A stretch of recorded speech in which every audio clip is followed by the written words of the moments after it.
সন্তু বাড়ি থেকে বেরিয়ে কলেজে যাবার জন্য বাসে উঠতে যাবে। এই সময় একটি বেশ জবরদস্ত চেহারার সাধু তার মুখোমুখি দাঁড়ালো।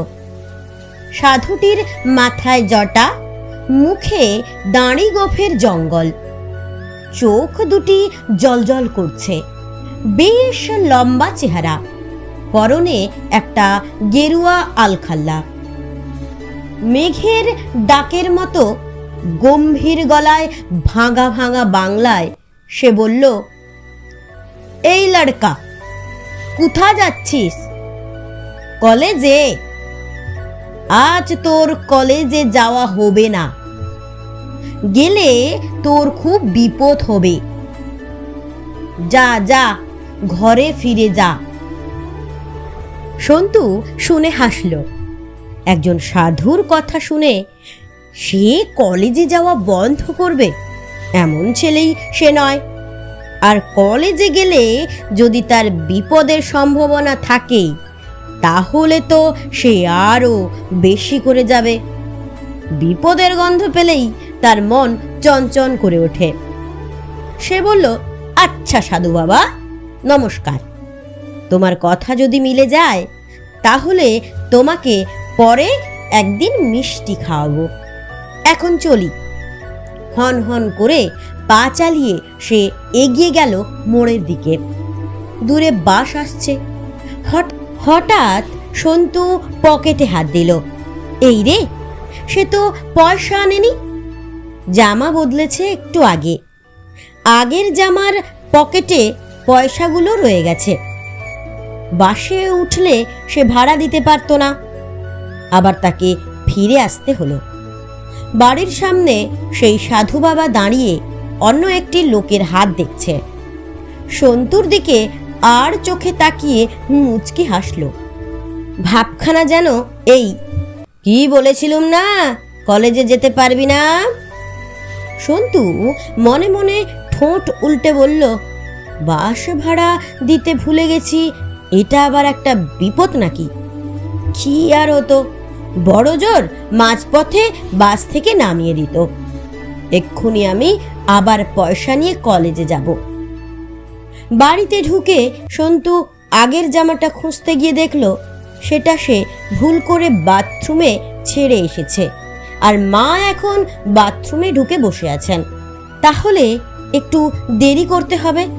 কলেজের ফার্স্ট পিরিয়ডটা বোধহয় আর করা হবে না। এই সময় ঝনঝন করে বেজে উঠল টেলিফোন। সন্তু টেলিফোনের রিসিভার তুলে হ্যালো বলতেই ওদিক থেকে ভেসে এলো তার বন্ধু জোজোর গলা। জোজো বলল, কিরে, তুই কলেজে যাবার জন্য বেরিয়ে পড়িসনি তো? যাক, ভালো করেছিস, আজ কলেজ ছুটি হয়ে গেছে। সন্তু চমকে উঠে বলল, হ্যাঁ, কলেজ ছুটি কেন? জোজো বললে, আমাদের ভাইস প্রিন্সিপাল মারা গেছেন হঠাৎ। আমি গিয়ে দেখি নোটিশ ঝুলছে। তুই বাড়িতে থাক, আমি দুপুরবেলা যাচ্ছি তোর কাছে। টেলিফোনটা রেখে দিয়ে সন্তু একটুক্ষণ ভুরু কুঁচকে বসে রইল। ব্যাপারটা কি হলো? রাস্তায় একজন সাধু বাবা তাকে দেখে একটা কথা বললেন, অমনি সেটা মিলে গেল। পুরোটা মেলেনি, অর্ধেকটা। সত্যি তো তার কলেজে যাওয়া হলো না। দরজা খুলে উঁকি মেরে দেখল সাধু বাবা তখনও সেখানে দাঁড়িয়ে একজন লোকের হাত দেখছেন। কৌতূহলী হয়ে সন্তু সেখানে গিয়ে দাঁড়ালো। ধুতি পাঞ্জাবি পরা মাঝ বয়সী এক ভদ্রলোকের হাত ধরে সাধু বাবা বলছেন, তুম জব ছোটা থা একবার তোমার পা ভেঙে গেল, ঠিক কি না? লোকটি মাথা নেড়ে বলল, হ্যাঁ হ্যাঁ সাধু বাবা, পা ভেঙেছিল, 2 মাস বিছানায় শুয়েছিলাম। সাধু বাবা মাথা নেড়ে আবার বললেন, এখন তোমার পেট মে দর্দ আছে? পেট ব্যথা করে মাঝে মাঝে? ঠিক কিনা? শনি বকরি আছে, শনি কাটাতে হবে। লোকটি বলল, হ্যাঁ, মাঝে মাঝে পেটের ব্যথায় খুব কষ্ট পাই। তুম নকরি করো না ব্যবসা? হ্যাঁ হ্যাঁ, হাতে লেখা দেখছি ব্যবসা। হ্যাঁ সাধু বাবা, আমি ছোটখাটো একটা ব্যবসা করি, তবে ইদানিং আমার ব্যবসার। তোমার এক বন্ধু জিগরি দোস্ত তোমাকে চোর দিয়েছে, তোমার ব্যবসা ক্ষতি করে দিয়েছে। লোকটি এবারে কাঁদো কাঁদো ভাব করে বলল, হে সাধু বাবা, আমার এক বন্ধু বিশ্বাসঘাতকতা করে আমার ব্যবসার সর্বনাশ করে দিয়েছে। সাধু বাবা গম্ভীরভাবে বললেন, শনি বকরি আছে, আংটি ধারণ করতে হবে। সন্তু রীতিমতো অবাক। সাধু বাবা প্রত্যেকটি কথা মিলিয়ে দিচ্ছেন কি করে? হাত দেখে এরকম বলা যায়? কাকা বাবু তো একদিন তাকে বলেছিলেন যে হাত দেখার ব্যাপারটা একেবারে গাঁজাখুরি, আংটি বা মাদুলি ধারণ করাটাও কুসংস্কার। সন্তু মুখ তুলে দেখল কাকা বাবু ও বাড়ি থেকে বেরুলেন তক্ষুনি। সে ডেকে উঠল, কাকা বাবু এদিকে এসো, একবার দেখো। সাধু বাবাকে দেখে কাকা বাবু হাসি মুখে কাছে এসে বললেন, কি আংটি বিক্রি করার চেষ্টা হচ্ছে বুঝি? সন্তু তাড়াতাড়ি বললে, কাকা বাবু, এই সাধু বাবা হাত দেখে যা বলছেন সব মিলে যাচ্ছে। সন্তুর কথায় মন না দিয়ে কাকা বাবু ধুতি পরা ভদ্রলোকটিকে বললেন, ও মশাই, সাধু বাবাজি আপনার হাত দেখে কি কি বলেছেন? ছোটবেলায় আপনার একবার হাত কিংবা পা ভেঙেছিল, আপনার পেটে কিংবা বুকে ব্যথা, আপনার অফিসের চাকরি কিংবা ব্যবসার অবস্থা এখন ভালো নয়, একজন বন্ধু আপনার ক্ষতি করেছে। এবারে সন্তু আর সেই ভদ্রলোক দুজনেই স্তম্ভিত। কাকাবাবু এসব কথা জানলেন কি করে? কাকাবাবু বললেন, মশাই, ছেলেবেলায় কার না কার একবার হাত পা ভেঙেছে, আমাদের সবারই ওরকম হয়। অনেক বাঙালিরই পেটের রোগ থাকে, মুখ দেখেই বোঝা যায়। চাকরি কিংবা ব্যবসার ব্যাপারেও সকলেরই কিছু না কিছু অভিযোগ থাকে। বন্ধুর সঙ্গে ঝগড়া হয়ে যাওয়াও এমন কিছু নতুন কথা নয়, বিশেষ করে আপনাদের বয়সেই বেশি হয়। সাধু বাবা কটমট করে কাকা বাবুর দিকে তাকিয়ে বললেন, তুম ক্যা বলতা হ্যায়, তুম ভাগো ইহাঁ সে। কাকা বাবু একটু ভয় পাবার ভান করে বললেন, ওরে বাবা, ভস্ম করে দেবে নাকি? সাধু বাবা বললেন, তুম আপনা রাস্তা মে যাও।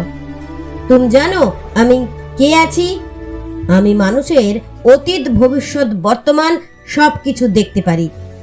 কাকা বাবু ধুতি পরা ভদ্রলোকের দিকে তাকিয়ে বললেন, এইসব আংটির পাথর টাথরের সঙ্গে এই গ্রহ নক্ষত্রের কোনো যোগ নেই, বুঝলেন? এটা আমার কথা নয়, ৭৫ জন নোবেল পুরস্কার প্রাপ্ত বৈজ্ঞানিক এই কথা বলেছেন। পেটের রোগ কিংবা ব্যবসার রোগ আংটিতে সারে না। সাধু বাবা এবারে কাকাবাবুর কাঁধে এক চাপড় মেরে বললেন, বেকুফ, তুই আমার কথা অবিশ্বাস করছিস? তুই দেখবি আমার ক্ষমতা, দেখ। সাধু বাবা এবারে নিজের মাথার জটা থেকে কয়েকটা চুল ছিঁড়লেন পট করে। তারপর ধুতি পরা ভদ্রলোকটিকে ধমকে বললেন, ফু দেও, ফু দেও। ভদ্রলোকটি ভয় পেয়ে ফু দিলেন সেই চুলে কয়েকবার। সাধু বাবা তারপর হাতটা একবার ঘুরিয়ে কাকা বাবুর মুখের সামনে এনে মুঠো খুললেন। দেখা গেল সেই মুঠোতে চুল নেই, রয়েছে খানিকটা ছাই। সাধু বাবা হুঙ্কার দিয়ে বললেন, দেখ দেখ। মাথার চুল ছাই হয়ে গেল। কাকা বাবু বললেন, এ তো অতি সাধারণ ম্যাজিক, আমিও ওরকম দু একটা ম্যাজিক জানি। ও সব থাক। সাধু বাবাজি, তুমি যে লোকজনের হাত দেখে বেড়াও, তোমাকে দু একটা প্রশ্ন করি। তুমি জাপানের হিরোশিমা নাগাসাকির নাম শুনেছ? ওই দুটো শহরে অ্যাটম বোমা পড়েছিল। অ্যাটম বোমা ফাটার কয়েক মিনিটের মধ্যে কয়েক লক্ষ লোক মারা যায়।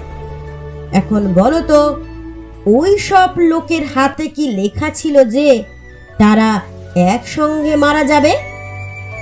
কাকাবাবু বললেন, ক্যা অ্যাটম বোমা কি তা জানো না? ঠিক আছে, ট্রেন কাকে বলে জানো তো?